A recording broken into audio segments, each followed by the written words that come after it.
Doctor accidentally injects billionaire sperm in her. Part 2. Can we talk? He said quietly. Jane hesitated for a moment before stepping aside to let them in. The tension in the air was thick, like everyone was walking on eggshells. I know things have been difficult for you, Jane said softly, her eyes filled with sympathy. We have been trying to respect your space, but we want to be there for you. We can't just leave you to go through this alone. Michael nodded, his expression softening. We are in this together, Jane. We want to help however we can. Jane could feel the sincerity in their words, but it only made the situation harder. How could they want to be there for her when they didn't know who she was?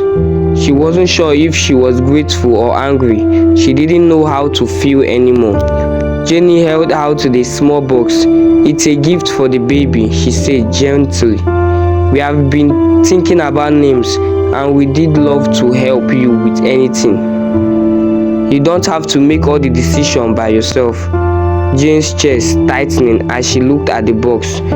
She wanted to scream, to tell them no, I don't need your help, but instead she just nodded, accepted the gift. The baby was already becoming a symbol of everything she didn't want. Later that night, as Jane sat on the couch with a small gift from Michael and Jenny, she felt like she was suffocating. The pressure to be part of their world was becoming unbearable. She couldn't breathe, couldn't think straight. Why was this happening to her? She asked. The phone buzzed again. It was another message from Michael. I have been thinking. I really think we should discuss the future. We need to talk about what happens next. Jane stared at the screen, the world blurring through her tears. What did they want from me? She said. No answers, no charity. All she knew was that she was trapped in a situation she couldn't escape. She threw the phone onto the couch, standing up and pacing. She was angry at Dr. Brown for making the mistake, angry at Michael for trying to control her, angry at herself for not knowing what to do.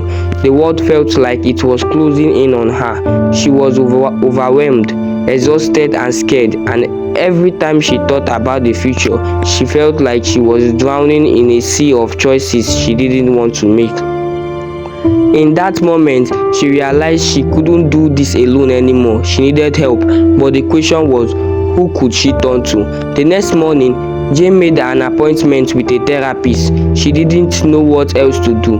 She had been struggling to cope with everything on her own, and it was clear that it was taking a toll on her mental health. When she sat in the therapist's office, the floodgates opened. The tears came out uncontrollable and raw. I don't know what I'm supposed to do, she cried, her voice shaking. I didn't ask for any of this. I didn't ask to be part of their life, and I didn't ask for this baby. The therapist sat across from her, offering a calm presence. It's okay to feel lost, Jane. This is a huge life change. You don't have to make any decision right now, but you also need to give yourself space to feel your emotion. Jane wiped her tears. But what if I make the wrong choice? You won't know what the right choice is until you give yourself the time to listen to your heart. You are allowed to feel uncertain, but don't let the uncertainty control you. For the first time in weeks, Jane felt a small sense of relief. Maybe there was hope after all. Maybe she could find a way out of this mess, one step at a time. The journey of the self-discovery continues for Jane as she faces difficult decisions, confronts her emotions, and tries to regain control of her life. The tension between her desires and the expectation of others still looms large, and their path forward is filled with uncertainty. Would she find peace, or would the storm continue to rage in her? The day seems to move slower as Jane tried to gather the piece of her fractured life. The therapist's word echoed in her mind: you need to give yourself space to feel your emotion. But even as she tried, the pressure never seemed to stop. Every time she looked at the small growing bump in her stomach, she was reminded of the choices she hadn't made, yet the future that felt out of her control. One night, as she sat alone in her apartment, a thought struck her with sudden clarity. She didn't have to do this on her own. She had been focused on what others wanted from her, on what Michael and Jenny expected, that she had forgotten to listen to herself. She didn't have to choose the life that was being forced upon her, and she could create her own path. With this new unfold resolve, Jane decided to take action. She would call Michael, but this time she wouldn't just listen to what he had to say. She would set the boundaries that she needed for herself. She dialed his number and waited. When he picked up, she felt her heart raised. "Michael, I think it's time we talk about this again," she said, her voice firm, though her hands trembling slightly. There was a long pause on the other end, but Michael responded, his tone quieter than usual. "Jane, I'm listening. What's on your mind?" "I've been thinking," she started, taking a deep breath. "I need to make decision for me, not for you, not for anyone else. I need to do what's best for me, for my future, and I need you to understand that." The line was silent for a moment. Jane could almost hear him processing her word. "I understand," he finally said, his voice soft. "We have been so caught up in what's happening with the baby that we forgot you are part of this too. Take your time. We all wait for you to figure it out." For the first time in a long while, Jane felt like she was standing on solid ground. She had control. The next day, Jane went for a walk through the park to clear her head. The weather was cool and the trees above her sailed gently in the breeze. She could feel the tension in her body easing just a little. She took a deep breath, letting the quiet around her calm her mind. As she sat on a bench near the lake, she thought back to her life before all this. The carefree days when she did focus on her studies, her friend, and her future. Now everything was so different. The pregnancy, the drama, the pressure, it all seemed so far removed from who she had been. She closed her eyes, trying to enter herself. What did she really want? What did she truly need to forward? It wasn't an easy question to answer. The fear was still there, the fear of making the wrong choice, of disappointing people she had barely known. But Jane realized that this was her life, her body, and her future. It didn't matter if Michael or Jenny was waiting for her decision. She needed to decide for herself, and that meant facing her fears head on. Just as Jane felt like she had taken a step forward, finding peace, the doorbell rang. She wasn't expecting anyone, and the sound made her heart skip. She opened the door to find Dr. Brown standing there, looking apologetic and a little worried. "I know this is unexpected," he said, his voice low, "but we need to talk." Jane frowned, unsure of what was happening now. "About what, Dr. Brown?" she said. He hesitated before speaking. "There is something you need to know about Michael's family. The pressure is coming from a place you might not fully understand." Jane crossed her arms, irritation rising in her chest. "I don't need a lecture on Michael's family right now. I have already had enough about his expectations." Dr. Brown took a deep breath, then said, "No, Jane. It's not about expectation, it's about legacy. Michael's family has always been very controlling when it comes to their bloodline. The baby in their eyes isn't just a child, it's the key to their future. And I'm afraid you are in the middle of something much bigger than you realize." Jane felt her stomach drop. This was more than just a surrogacy gone wrong. It was about power, control, and the kind of family Michael was tied to. Her role in this situation was becoming clearer, and it wasn't one she had ever asked for. Dr. Brown seemed to sense her shock. I am not telling you this to make things harder, he added softly. I just think you deserve to know the full picture. The conversation with Dr. Brown left Jenny feeling unsettled.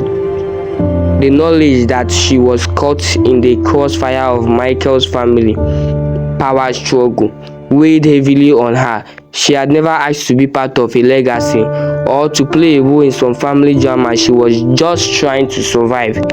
That night, she lay in bed, staring at the ceiling. The baby kicked, a small reminder of the life inside her, and she winced. It wasn't that she didn't want this child. She just didn't want to be a pawn in someone else's game. The decision now felt like a massive burden. Should she keep the baby and risk being part of this controlling world, or should she walk away knowing she might never get a chance to have children on her own? Jane's phone buzzed again, breaking the silence in the room. It was Michael. I am here if you want to talk. I don't want you to feel like you have to do this alone, Michael said. Her hand shook as she typed a response. I don't know if I'm ready to make a decision, but thank you for understanding. She put the phone down and closed her eyes. For the first time in a long time, she felt like maybe, just maybe, she could take her time with this. She didn't need to make the decision today or tomorrow. The storm wasn't over, but perhaps, just perhaps, there was a way to find peace within the chaos. This turned into weeks as Jane found herself moving through life more slowly, more deliberately. She attended doctor's appointments, took walks, and spent time with Michael. Michael and Jenny had given her space as she asked, but their presence was still felt in every corner of her life. One evening, Michael called again, this time to check in on how she was feeling. I am doing okay, she said, smiling softly as she sat on her couch. I have been thinking a lot about everything. That's good, Michael replied. I just wanted to let you know that no matter what you decide, we all support you. We all find a way to make it work. Jane paused, the sincerity in his voice striking her. I appreciate that, Michael. I really do, but I need to figure out what's best for me first. I hope you understand that. There was silence on the other end before Michael finally spoke again, his voice gentle. I understand, Jane, and I'll be there when you are ready. For the first time, Jane felt not trapped. Jane didn't feel trapped by the situation. She felt like maybe, just maybe, she was starting to take control again. The road ahead was still uncertain, but for the first time in a long time, she had hope. The emotion that Jane navigates the complexities of her situation, the pressure from Michael's family, the growing attachment to the child inside her, and her own fears about the future are still ever present. Will she find the strength to reclaim her life, or will the weight of the choices before her be too much to bear? The journey is too far from over. A few days after the conversation with Michael, Jane received an unexpected visitor. It was early in the morning and she hadn't even finished her coffee when the doorbell rang. She opened it, still in her pajamas, and found Jenny standing at the doorstep, holding a large envelope. I hope I'm not disturbing you, Jane, Jenny said. Her smile warmed but tinted with something deeper, something unspoken. I know we haven't had a chance to talk in person for a while. Jane had skipped a beat. She had always felt uneasy around Jenny. The strange mixture of kindness and pressure, of expectation that hung in the air whenever she was near. But something about Jenny's presence felt different. Not at all, Jane replied, stepping aside to let her in. What's in the envelope? Jenny handed her the envelope, her hand trembling slightly. It's from the Michaels family. They want to meet with you. They think it's time we all sit down and discuss, well, the future. Jane froze. She knew that this conversation wasn't going to be easy. The thought of facing Michael's family terrified her, especially knowing they had a certain level of control over everything that happened. We don't have to do this if you are not ready, Jenny added, her voice softer now. But Michael and I, we thought it might help for you to know exactly what you are dealing with. Jane stared at the envelope, suddenly feeling like she was holding something far heavier than a simple piece of paper. "I'll think about it," she said, barely able to find a word. Jenny nodded and left without saying much more, leaving Jane to wonder what her next step should be.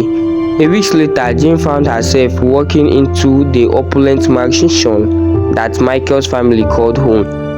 The grandeur of the place made her feel small, insufficient. She had never imagined herself in a place like this, and yet here she was, preparing to meet the people who held so much power over her life. Michael greeted her at the door with a nervous smile. "I'm glad you could make it, Jane." "I'm just here to listen," Jane replied, her voice steady despite the anxiety twisting in her stomach. As she entered the grand living room, she saw Michael's parents sitting on the large leather couch, their expression unreadable. They were everything Jane had imagined: rich, polished, and intimidating. His mother, a woman with sharp features and a gaze that seems to pierce right through Jane, gave her a curt nod. His father didn't even look up from his newspaper. "Jane," Michael's mother said, her tone unexpectedly cool, "we are glad you are here. There are some things we need to discuss about the future." Jane felt her pulse quicken. This wasn't a casual conversation, it was a negotiation, one that had already been decided before she did even stepped in foot into their house. Michael's mother continued, "You see, Jane, the baby represents something important for our family. We believe it's only right that you understand the responsibility that comes with it. You are carrying a piece of our legacy." Jane's head spun. Legacy? She wasn't carrying a legacy. She was carrying a baby that she hadn't planned for, and one that she had no idea how to raise in her own. "I never signed up for this legacy," Jane said, her voice shaking with emotion. "I didn't ask for any of this. I don't want to be part of your family business." Michael's father looked up from the newspaper for the first time, his gaze cold. "We are already part of it, whether you like it or not, Jane." The word hit her like a slap. She could feel her chest tightening, her breath growing shallow. How had she ended up here? A woman who had no connection to these people, now the center of a conversation about legacy and family control. The meeting with Michael's family had shaken Jenny to her core.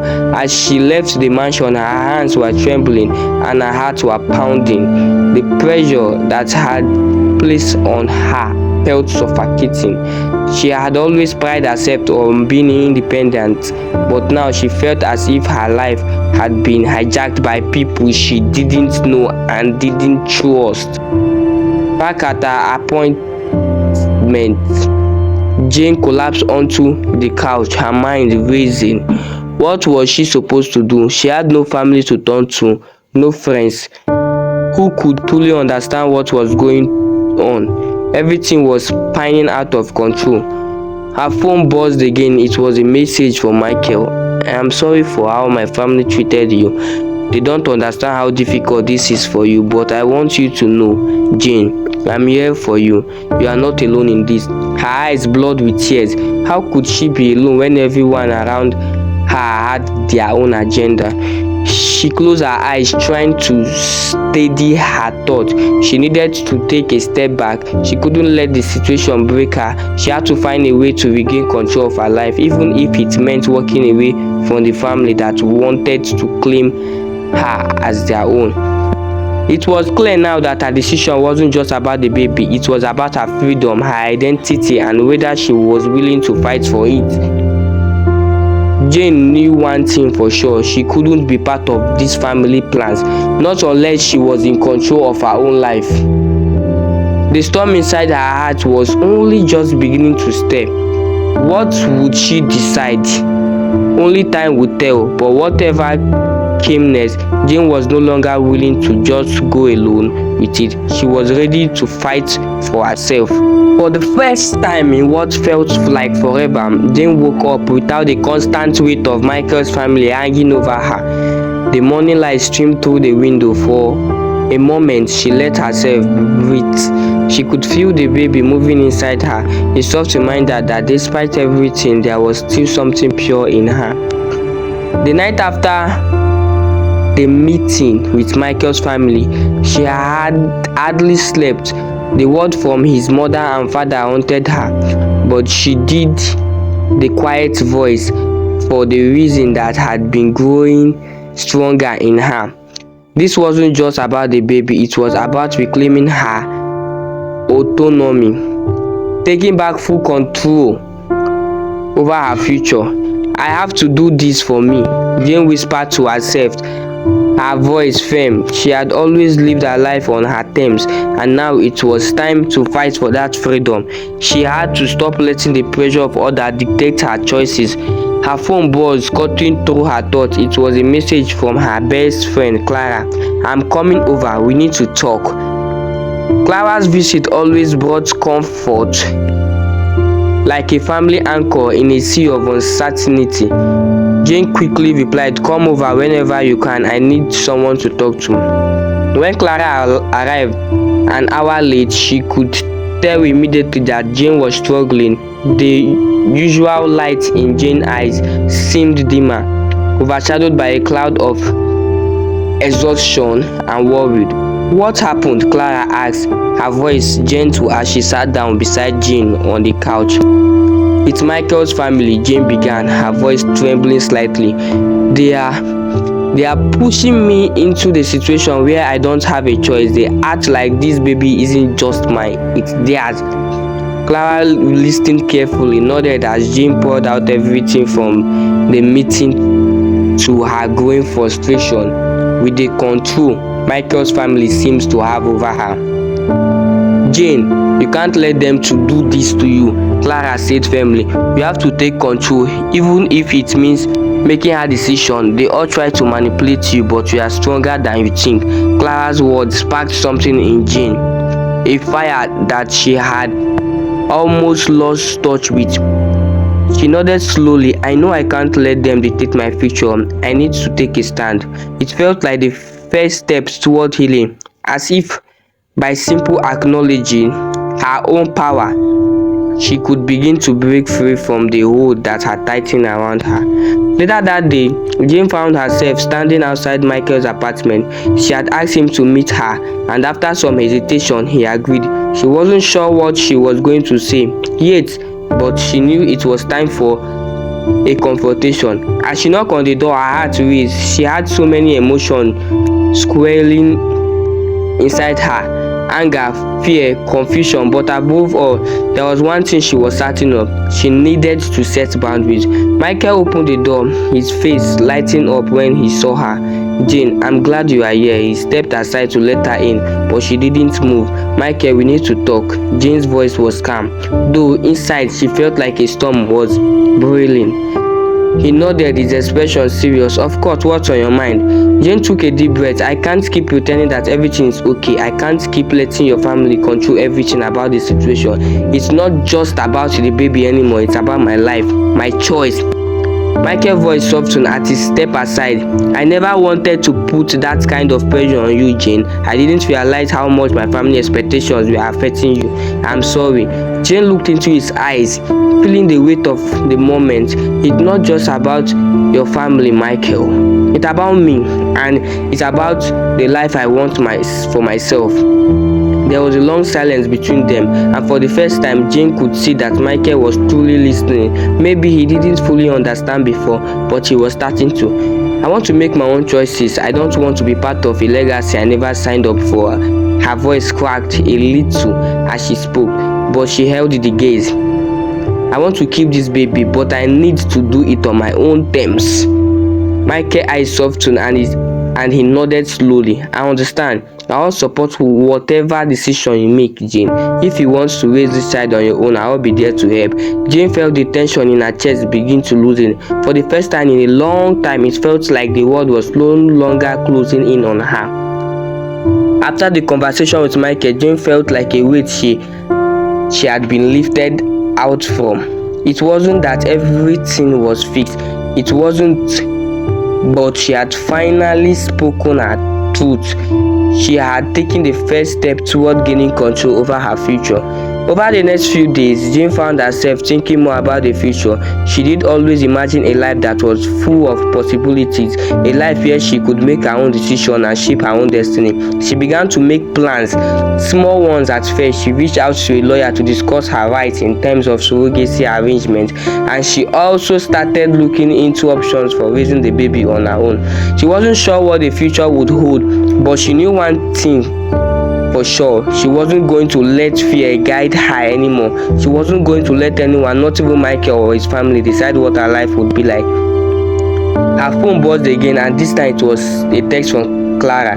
"You are doing great, Jane. I'm proud of you for standing up for yourself." Jane smiled as she read the message, feeling a deep sense of gratitude for the people who supported her. She wasn't alone anymore. She was taking control of her life, and with that, she felt stronger than ever before. As Jane sat in her apartment looking out the city skyline, she realized that the journey ahead was still uncertain. There were so many choices to make and so many challenges to face, but for the first time in a long while, she felt empowered. She was no longer a passive participant in the story of her life. She was the one holding the pen now. And as the baby kicked once more, Jane smiled. Whatever happened next, she knew that she could face it with or without Michael's family. She was ready to embrace the future on her own terms. It had been months since Jane made the decision to reclaim her life, and now, as the due date of her baby approached, she felt a sense of peace she hadn't known before. The uncertainty that had once overwhelmed her had given way to clarity. She was doing this on her terms, no longer controlled by anyone, especially not Michael's powerful family. She spent her days preparing for the arrival of her child. She painted the nursery in soft pastel colors and researched everything she needed to know about motherhood. Her days were filled with small joys: shopping for baby clothes, meeting with her doctors, and even taking long walks to enjoy the peace she had fought so hard for. Despite everything, she had decided to keep the baby. Michael had remained in the background, supportive but respecting her boundaries. He never pushed her, never tried to control the situation. There were still moments of tension between them, but they had come to an understanding. Their life was separate and their future together, if there was one, was uncertain. But that didn't matter to Jane anymore. She didn't need anyone to define her happiness. She was ready to raise the child to build the future of her own. One day, as Jane was preparing dinner in her small kitchen, she received a phone call that wasn't expecting. It was from Michael. Her heart skipped a beat, but she answered it, still unsure of what to expect. "Jane, can we talk?" Michael's voice was quieter than usual, as if he was searching for the right words. "I've been thinking a lot about everything, about us and about the baby. I know we agreed to go our separate ways, but I have realized that I don't want to be apart from you. I want to be involved in this child's life." Jane felt a lump form in her throat. She hadn't expected this, not after everything that had happened. She had thought Michael had come to terms with their separation, but his voice, filled with sincerity, made her pause. "Michael, I don't know if I'm ready for that." Her voice was hesitant, the fear of losing her hard-earned independence rising in her chest. "I understand, but I'm not asking for more than what you are willing to give. I just want to be there for the baby and for you. I want to help raise the child." His voice was filled with emotion, and for a moment Jane felt stunned. She had wanted to do this on her own, to be independent, but as she thought about it, she realized something important. She didn't have to do it alone. After a long pause, she spoke. "Let's take it one step at a time, Michael.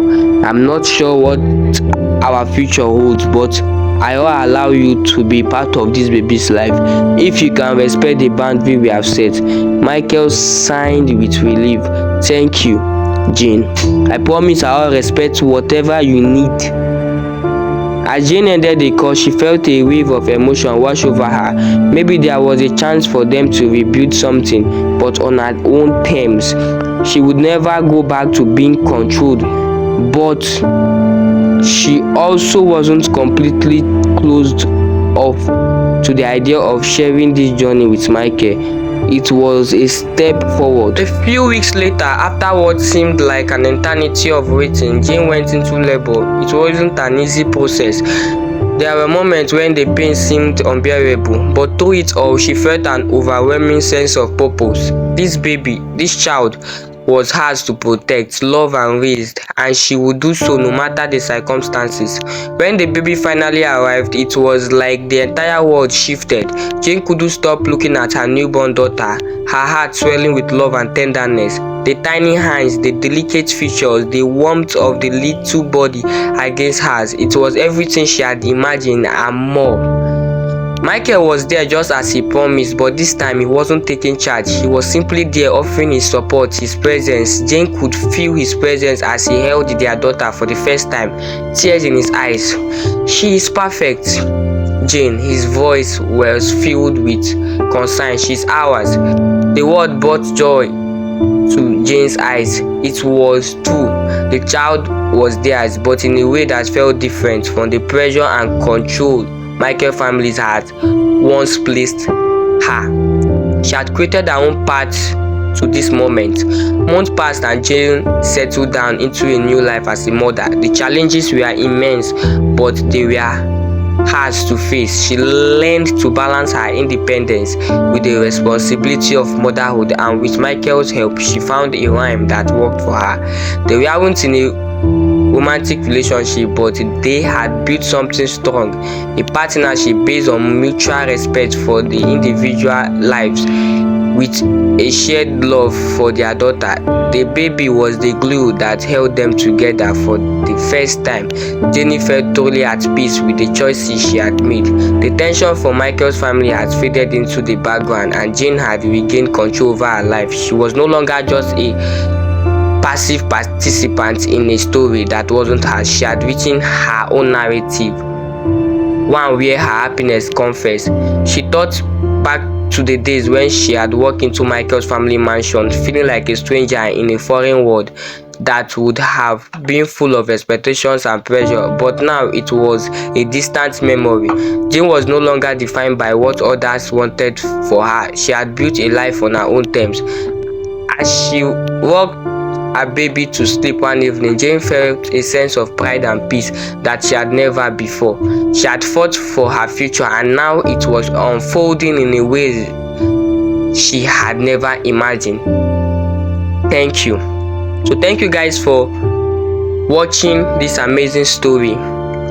Please, I want you guys to drop your thoughts, your opinion about this story in the comment section. Let's know what your say is on about this story in the comment section, and don't forget to like, subscribe and turn on the notification bell, so whenever I upload a video, you'll be the first to get notified.